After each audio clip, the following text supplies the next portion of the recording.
La 5e vague a commencé en Europe. Au Royaume-Uni et en Allemagne, plus de 30 000 nouveaux cas supplémentaires sont enregistrés chaque jour.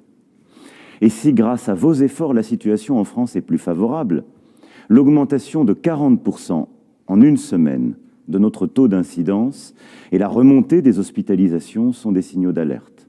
Nous pouvons continuer à maîtriser la situation si chacun d'entre nous prend sa part. Mon premier message est ainsi un appel à l'esprit de responsabilité des 6 millions d'entre vous qui n'ont encore reçu aucune dose de vaccin. Vaccinez-vous. Vaccinez-vous pour vous protéger. La vaccination est ouverte à tous, sauf aux enfants de moins de 12 ans. Je rappelle qu'une personne vaccinée a 11 fois moins de chances de se retrouver à l'hôpital, en soins critiques. Je rappelle aussi que des milliards d'individus sur la planète ont déjà eu le vaccin et que nous avons maintenant déjà un certain recul. Les plus vulnérables sont nos aînés et ceux qui souffrent d'obésité, de maladies cardiovasculaires, de maladies respiratoires ou de diabète sévère. À partir du 15 décembre, il vous faudra justifier d'un rappel pour prolonger la validité de votre passe sanitaire. Une campagne de rappel sera lancée à partir du début du mois de décembre pour nos compatriotes âgés de 50 à 64 ans. Même si je sais combien cela est difficile, le port du masque à l'école sera donc pour le moment maintenu. L'application des gestes barrières, qui protègent autant contre le Covid-19 que contre les maladies contagieuses de l'hiver, doit aussi faire l'objet d'une attention accrue. Nous avions tous un peu relâché nos efforts, et c'est bien normal. Il faut donc les reprendre. Pour garantir l'indépendance énergétique de la France, pour garantir l'approvisionnement électrique de notre pays et atteindre nos objectifs, en particulier la neutralité carbone en 2050, nous allons, pour la première fois depuis des décennies, relancer la construction de réacteurs nucléaires dans notre pays et continuer de développer les énergies renouvelables. Ces investissements nous permettront d'être à la hauteur de nos engagements. Nous vivons une révolution profonde. Avec la pandémie, nous avons éprouvé notre vulnérabilité. Ce virus, soudain, a bloqué le monde entier. Nous avons redécouvert notre dépendance vis-à-vis de l'étranger, y compris pour des produits de première nécessité, des masques, le paracétamol ou d'autres.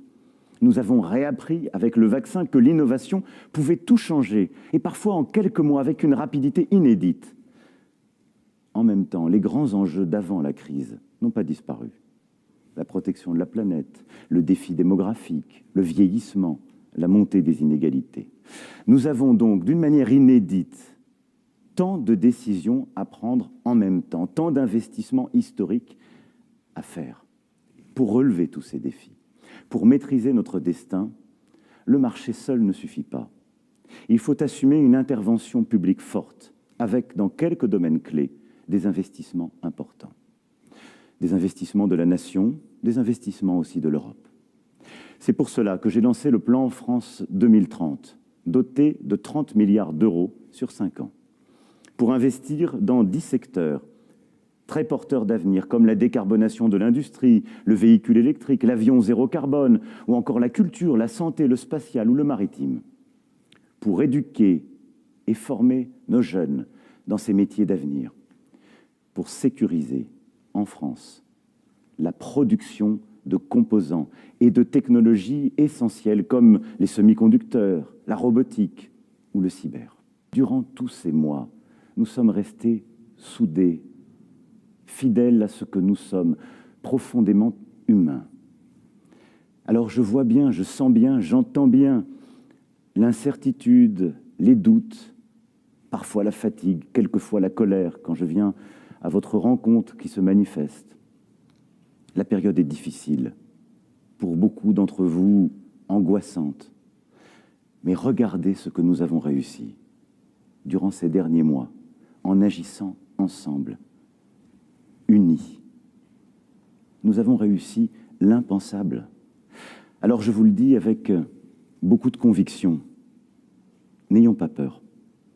Croyons en nous, croyons en la France, en une France qui reste elle-même forte de son histoire, de sa culture, de sa langue, de sa laïcité, de ce qui l'unit.